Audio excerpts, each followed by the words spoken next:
Ouça o Agro, Gestão e Mercado, com Emily Mourão, um podcast do Sistema CNA Senar. Olá, esse é mais um episódio do podcast Ouça o Agro, o seu podcast sobre gestão e mercado. E o episódio dessa semana é muito especial, principalmente porque a gente está na Semana da Mulher. E o nosso episódio, então, é o Agro através do protagonismo feminino. Eu sou Emily Mourão, assessora técnica da CNA, e hoje a nossa convidada é a Stephanie Ferreira, que é pecuarista, empreendedora no Mato Grosso do Sul, engenheira agrônoma, atual vice-presidente do Sindicato Rural de Três Lagoas e membro da diretoria do Sistema FamaSul.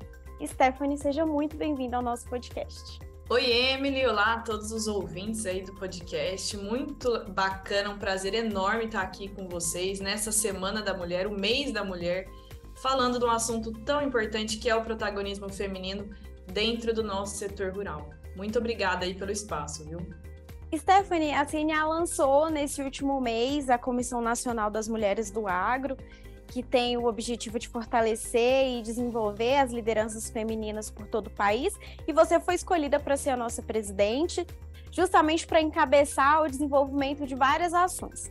Então, para começar, conta para a gente um pouquinho da sua trajetória no Mato Grosso do Sul e dentro dessa trajetória de liderança no agro. Emily, minha família é uma família de pecuaristas aqui da região, Três Lagoas, Brasilândia. A gente fica perto da divisa aqui com São Paulo, no Mato Grosso do Sul. Tudo começou com meu bisavô, minha bisavó, então uma história bem antiga aí, de muitas lutas, muitos desafios.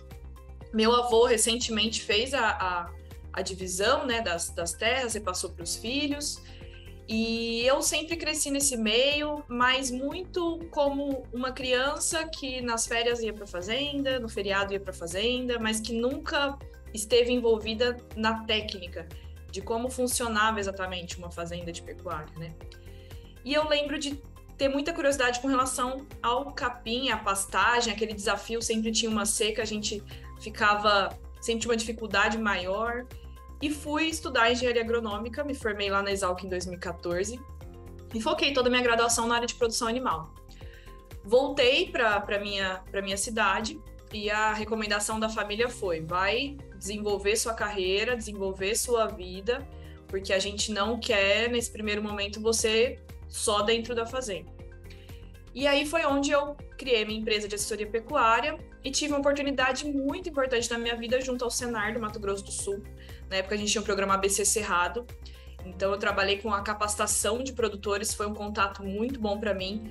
Então eu era muito nova, eu me formei com 21 anos, então eu precisava chegar nos sindicatos rurais, juntar produtores, engajar eles no tema de recuperação de pastagens degradadas, por exemplo, e seguir uma capacitação de mais de 40 horas, manter eles interessados no tema e, ao mesmo tempo, passar para eles uma sabedoria, mas que, ao mesmo tempo, lá dentro daquela sala tinham pessoas com uma experiência muito grande. Então, para mim, também foi aí um primeiro desafio como mulher, um desafio como jovem também, de saber dosar e trazer essas experiências que eles já tinham para o meu conhecimento também e aplicar o que eu pudesse ali agregar para eles. Trabalhei com assistência técnica, então também ia nas fazendas, lidava diretamente com o produtor rural, produtora rural. E na sequência comecei com a minha assessoria particular também, envolvida em algumas atividades dentro da fazenda. De lá para cá, em 2016, eu tive uma oportunidade muito significativa que foi entrar no CNA Jovem. Foi o divisor de águas da minha vida. Um programa que eu sou apaixonada e que eu tento a todo momento, quando eu tenho oportunidade, endossar ele, porque o CNA Jovem, eu comecei a conhecer o sistema sindical, a convite de um produtor rural que eu dava assistência técnica. Ele me apresentou o programa, lá em 2016, e eu entrei de cabeça nesse programa. Eu lembro também, eu sempre tive uma personalidade muito quieta e muito medo de pessoas, muito medo de me posicionar, de falar o que eu achava. Desde criança eu lembro, criança não, mas junto à minha família nova, até na faculdade eu lembro de ver as pessoas discutindo parte técnica e eu com medo de colocar minha opinião, ou ser mal interpretada, ou as pessoas não me ouvirem, ou como se eu não fosse ter voz. E eu lembro de ser muito quieta. E quando eu entrei no CNA Jovem, eu entendi que isso era uma característica minha que eu precisava mudar. E a partir de então, a gente teve a seletiva estadual, eu fui para nacional, e foi assim, como eu disse, eu e hoje o nosso presidente aqui do Sindicato Rural de Três Lagoas, que é o Kenneth, também é um ex-CNA Jovem, foi o que nos preparou para entender o sistema sindical, entender a liderança em si, o que ela significa e o que ela é de positiva para a nossa sociedade como um todo, não só dentro do setor agro, mas para todos os setores aí que a gente tem. Quando a gente observa os números, então, do mercado de trabalho das mulheres, a gente vê que diversos setores a gente está crescendo no mercado de trabalho. Mas quando a gente observa o número de mulheres em posição de liderança, de cargos de maior destaque, a gente já observa que os números não são tão altos assim. Você já chegou na posição de vice-presidente do sindicato de Mato Grosso do Sul, e aí você falou que foi um desafio. Então, o que você observou como vice-presidente, quando você conversa com os produtores, conversa com todos os envolvidos, quais foram os maiores desafios para você dentro do sindicato? Teve uma jornada, Emily, eu costumo até falar, às vezes o pessoal olhando fala, nossa, mas você é tão nova, mas eu considero também nova, mas tem uma jornada aí que me preparou muito bem dentro do sistema sindical. Então, lá em 2016, quando a gente entrou para o CNA Jovem, eu lembro de ter saído, assim, eu saía dos encontros numa energia incrível de querer chegar, fazer acontecer, mudar, e acho que essa foi a primeira barreira que se quebrou, porque eu tive que aprender a escutar muito mais do que falar o que eu achava que deveria ser feito ou que seria o mundo ideal que a gente imaginava. Então, aprendi a escutar muito. Aprendi que a gente precisa, nessa época como jovem, a gente precisava escutar as pessoas que estavam há mais tempo, entender o que se passava, aprender que o tempo, a gente quer tudo muito acelerado, né? Tudo para ontem, e que o tempo era algo que precisava ser trabalhado aos poucos, com muita estratégia. Acho que a palavra estratégia começou a fazer o maior sentido para mim a partir dali. Então, a gente voltava para os sindicatos rurais com essa energia de entender quais eram exatamente aqueles desafios e como que a gente poderia contribuir e dialogar com quem estava lá mais tempo. Eu entrei como conselho fiscal, foi uma lição para mim também, de estrutura sindical, de todos os detalhes que envolvem o encabeçar um sindicato rural.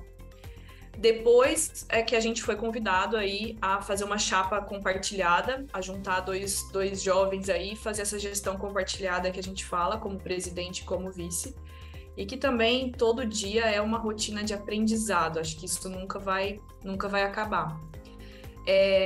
Ao mesmo tempo, essa questão do feminino, né, do ser mulher, o Sindicato Rural de Três Lagoas, ele já tinha aberto esse espaço já há muito tempo. A gente teve aqui uma das primeiras presidentes de sindicatos rurais no nosso país, que foi a Leda Garcia.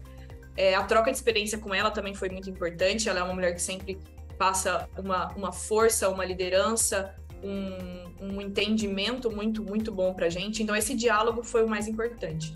Mas, assim, ao longo desse caminho, como também fazendo parte da diretoria da federação, conhecendo muito outros sindicatos, que eu tive essa oportunidade de conhecer através do CNA Jovem, de conhecer através das minhas capacitações que eu fiz por aí, a gente percebe um certo receio em alguns momentos com relação à diferença de comportamento que a gente tem entre uma mulher e um homem, o que é completamente natural. Então, uma mulher, às vezes, muito intensa, que vem para realmente trabalhar e querer contribuir, e essa parte do diálogo, que eu acho que tem que estar aberto na mesa, e que as mulheres consigam sentar, conversar com quem já está lá há muito tempo também, e entender como funciona o sistema para começar a contribuir. Então, para mim, essa parte do diálogo foi o que mudou muito, que foi fundamental para eu estar hoje atuando por aí e, de várias formas, abrindo caminhos aí para que mais mulheres estejam junto do sistema. Se a gente olhar, por exemplo, os dados dos últimos censos agropecuários, a gente observa que houve um aumento dos números de estabelecimentos que são geridos por mulheres. Então, o último censo, que é o de 2017, calculou que cerca de 5,7 milhões de estabelecimentos rurais já são geridos por mulheres, mas se a gente olhar a porcentagem da área rural, a gente observa que é só 8,5%. Dito isso, o que você acha que falta para a gente conseguir ultrapassar as barreiras relacionadas à percepção e o entendimento do papel feminino, tanto em sociedade quanto no campo? Eu acredito que a gente sempre teve uma ligação muito forte quando a gente fala de setor agro, a questão de força física, por exemplo. Nós, produtoras rurais, quem está dentro da fazenda, sabe as atividades que é completamente diferente do estar no conforto de casa e todas as atividades que a gente precisa desempenhar e que precisam acontecer num escritório a céu aberto, que é o setor agro. Então, acho que sempre teve relacionado a essa questão da força física. E o papel da mulher acabou sempre sendo diminuído por causa disso. Até, eu imagino, a teoria é que, a partir do momento que se começou a profissionalizar o setor agropecuário, entender que dentro da porteira a gente tinha uma empresa que precisava ser gerida, percebeu-se que o perfil da mulher para a gestão do negócio é excepcional. A capacidade de detalhar, de organizar, de ter várias responsabilidades ao mesmo tempo que nós mulheres temos, se encaixa perfeitamente com essa capacidade de gestão. Então, eu acredito que a partir desse momento, a mulher conseguiu enxergar um lugar para ela focar e trabalhar, e as pessoas começaram a perceber a importância da mulher nisso. Ao mesmo tempo, eu acredito muito, Emily, que a gente tem que ir além dos cargos das responsabilidades administrativas.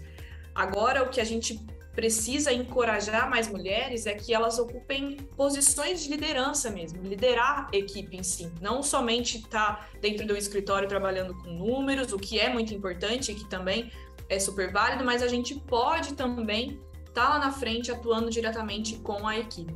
Não só dentro da fazenda, dentro de posições de liderança dentro de sindicatos rurais, dentro de federações, de comissões, de N áreas que a gente pode atuar. Então, eu percebi também ao longo desse tempo que existia, além dessa questão da força física, existia como se fosse uma dificuldade a mais colocar uma mulher dentro do campo pelo receio do relacionamento que ela teria com as pessoas que trabalham na fazenda.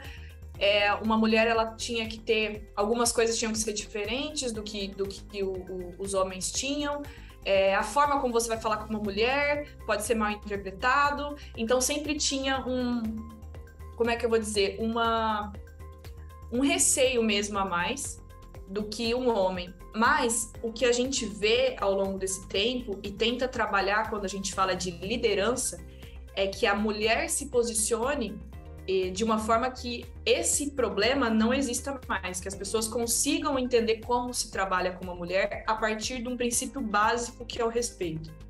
A partir do momento que a gente parte do respeito, a gente consegue construir todas essas relações de liderança de equipe, todas as relações possíveis aí com liderados, com o chefe, com o que seja. Então, acho que muita coisa vem mudando, já mudou. Essa questão de relacionamentos vem mudando, essa questão de receber a ordem de uma mulher e saber como se relacionar com o trabalho de uma mulher vem mudando muito. E isso, para mim, o que mais está sendo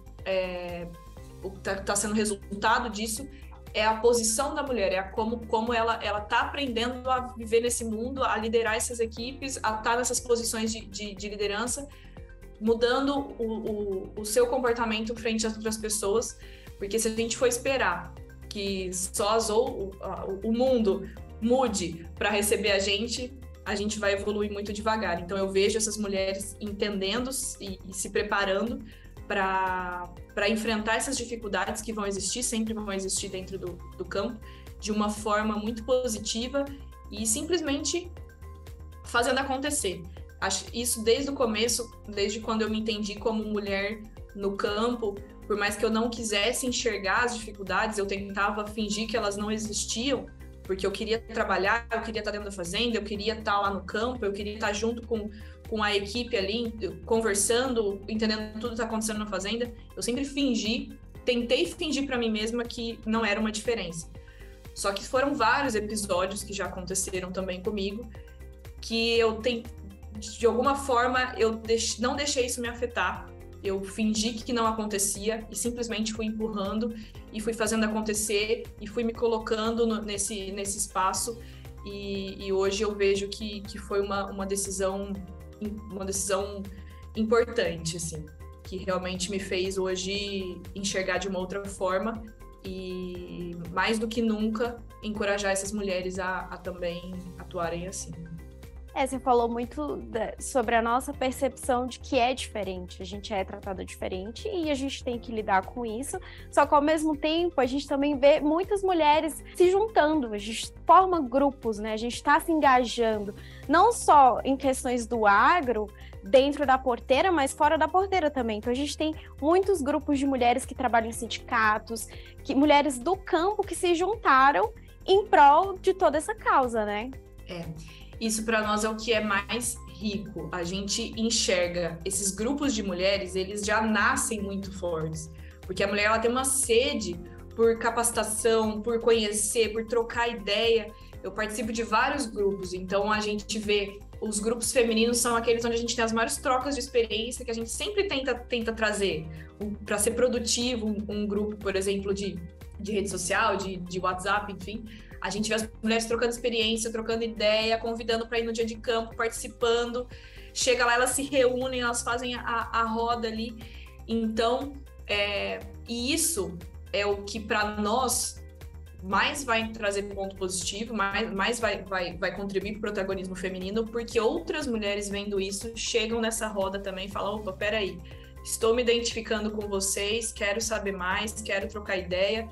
E se fortalecer quando os desafios que são naturais e ainda existem acontecerem, essa mulher vai saber que muitas outras já passaram por algumas questões e vai saber lidar da melhor forma. E no Brasil como um todo, né, Emily? De norte a sul, leste a oeste, a gente vê esses grupos de mulheres sendo formados. E são esses grupos que vão levar aí cada vez mais encorajar mais mulheres a estarem aí à frente das posições de liderança que a gente tanto deseja. Puxando, então, o gancho dessa questão de liderança, a gente entra, então, um pouco na parte do Congresso Nacional. A gente sabe que o agro está no Congresso, a gente tem uma bancada, só que quando a gente olha os nossos números do Congresso em geral, a gente vê que a representação feminina é muito pequena. A gente representa cerca de 17,7% de todo o Congresso, só que nós somos mais da metade da população. E, inclusive, a gente tem vários projetos de lei sobre capacitação feminina, sobre mulheres no Congresso Nacional.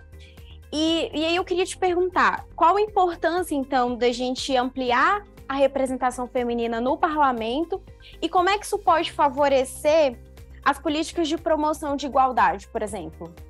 Pois é, como a gente está comentando, né? Não só o campo tem esse desafio em si de ter mais mulheres ali ocupando esses cargos de liderança que a gente tanto fala, mas entre outros setores aí, o da representação política é um que impacta diretamente a nossa vida. É onde as decisões que vierem do legislativo, do executivo, do judiciário, elas precisam ser justas e estarem de acordo com a realidade feminina aí, não só dentro do campo, como dentro de todos os outros setores. A gente tem essas oportunidades de capacitação, de juntar, mas eu vejo isso acontecendo. A gente até precisa de mais dados com relação a isso no Brasil, é algo que também a gente vai trabalhar para construir, para ter mais acesso de histórico do que vem acontecendo aí no Brasil com relação a esses dados, as mulheres que estão se mantendo também nessas posições ao longo do tempo. O que eu acredito muito é no papel da mulher puxar outras mulheres a incentivar. Então, acho que como mulher a gente tem que ter esse olhar de quem talvez possa estar interessada nisso, não necessariamente preparada, mas que está interessada e que vai engajar em se preparar para isso acontecer. E, como eu falei, são decisões que vão afetar diretamente a nossa vida e que precisam ser justas e estar de acordo com a nossa realidade. Então, eu vou puxar até um gancho. Eu falei no início do episódio sobre a Comissão Nacional das Mulheres, que a gente tem aqui na CNA. E aí eu te pergunto, então, quais são as ações da comissão? em relação a essa política feminina? Pois é, a Comissão Nacional das Mulheres do Agro, uma comissão aí tão aguardada por tantas mulheres, que estava sendo preparada aí para a CNA, muito bem preparada, com uma equipe muito competente, já posicionando algumas estratégias e criando aí os eixos de atuação. Então, a gente tem 3 eixos de atuação dentro da comissão. Um deles, até o que a gente estava acabando de comentar, é o da representação política, é o entendimento de conhecer quais são os projetos de lei, quais são as demandas, quais são os assuntos mais delicados que a gente precisa trabalhar, não só, importante dizer isso, não só que afetam a mulher em si, mas a gente está falando de um setor agropecuário como um todo, a gente está pautando aqui o setor agropecuário, né? Então, entender quais são esses temas mais delicados que a gente precisa estudar, isso é um ponto importante, muito bem assessorado também pela equipe técnica da CNA para ajudar a gente nisso, entender o que isso vai afetar e nos posicionar com relação a esse trabalho e articular também com outras pessoas, outras organizações, até mesmo com essas representações femininas que a gente tem dentro do Congresso, articular para que o que seja feito seja também justo, não só para nós, mas para o setor agropecuário como um todo, que são essas pautas delicadas que a gente está falando. Além da representação política, Emília, a gente tem também a parte de capacitação, que, como a gente sabe, o sistema sindical, junto ao Senar, a gente tem N capacitações. As capacitações, elas estão na dianteira, puxada pelas mulheres, a gente vê nos sindicatos rurais, a maioria aí, uma presença muito forte das mulheres nessa capacitação, então, assim, querendo desenvolver, querendo aprender ainda mais, saber mais para lá na frente, tecnicamente, atuar da melhor forma possível. Então, a gente vai ter capacitações que vão envolver a parte de liderança, principalmente. Liderança é um assunto que é inesgotável, o aprendizado. Você, acho que nunca vai ter um líder pronto. O líder está sempre em construção, então a gente tem que estar sempre correndo atrás para cada vez mais aprender. Conhecer o sistema também, a capacitação para conhecer o sistema como um todo, e capacitações técnicas, capacitações políticas. Além, então, da representação, dessa parte de capacitação, o nosso terceiro eixo de atuação vai envolver a criação de comissões estaduais, junto às federações de cada estado. Nós já temos exemplos de comissões estaduais no nosso país riquíssimas, já bem consolidadas, com mulheres muito atuantes, e nosso papel vai ser também aprender com essas comissões já consolidadas, a montar um propósito, montar uma estratégia, montar um projeto, para que quando seja realmente criada novas comissões estaduais, elas sejam aí perenes, né? Que a gente tenha um projeto que tenha começo, meio e não tenha fim, que ela sempre esteja aí atuante. Então, é um trabalho bem estratégico mesmo, é um trabalho que a gente vai envolver muita qualidade, tentar trabalhar em cima da qualidade, não necessariamente quantidade, mas que tenha qualidade para que a gente consiga incorporar mais mulheres e que elas estejam bem cientes aí, tanto encorajadas a participar, como cientes aí de quais são os desafios como sistema que a gente precisa enfrentar. Muito legal. A gente está chegando ao fim do episódio, infelizmente, porque eu adorei o tema de hoje. Então, eu vou pedir para você deixar uma mensagem para as meninas, para as mulheres que hoje estão no campo, que estão aí galgando suas posições de destaque, que querem gerir sua fazenda ou querem chegar no Congresso Nacional. O que você diz para essas meninas? Emília, é uma responsabilidade, assim, muito grande, né? Eu entendo, como presidente hoje da comissão, junto com as nossas vice-presidentes, com as representantes estaduais, eu entendo a responsabilidade que é conduzir uma comissão como essa e a responsabilidade que é entregar um recado como esse. Eu acho que toda mulher que nos escuta agora, ela tem dentro dela tudo que ela já passou e todos os desafios que ela consegue enxergar dentro do campo, fora do campo como mulher. Então, eu acho que a gente precisa se fortalecer dentro do que a gente já passou, saber que tem muitas mulheres que estão enfrentando os mesmos desafios, mas que é possível, que a gente, estando cada vez mais preparadas, juntas também, apoiando uma na outra, a gente vai conseguir chegar nessas posições de liderança que são tão merecidas também para homens, para mulheres, enfim. A gente tem que entender que nossa posição, a gente pode ocupar o cargo, a posição que a gente quiser, a gente precisa estar encorajada, preparada e também valorizada. Acho que o recado que eu gostaria de passar é esse: encorajar essas mulheres a estarem nessas posições de liderança, a conhecerem o sistema sindical também, estar cada vez mais junto aos sindicatos rurais, federações do Estado, acompanhar as ações que a gente tem dentro da CNA, porque o nosso setor agropecuário brasileiro é o ouro do Brasil e a gente está envolvida nele já representa muito. Então, acredito que é isso, Stephanie, muito obrigada por aceitar nosso convite. O podcast está sempre aberto se você quiser trazer pautas sobre as mulheres, a gente está sempre aqui. Então, escutamos Stephanie Ferreira, muito obrigada de novo. Obrigada a vocês por esse espaço, pode deixar, a gente volta, muita coisa vai acontecer, a gente está montando nosso planejamento estratégico da comissão, então eu espero voltar com muitas novidades aí e cada vez mais mulheres escutando esse podcast, chegando para todos os cantos aí do Brasil, viu? Bom, para as mulheres que nos escutam, feliz Dia da Mulher, é o nosso dia, nossa semana e o nosso mês. E aos demais, obrigada pela audiência, até a próxima. Ouça o Agro, Gestão e Mercado, com Emily Mourão, podcast do Sistema CNA Senar.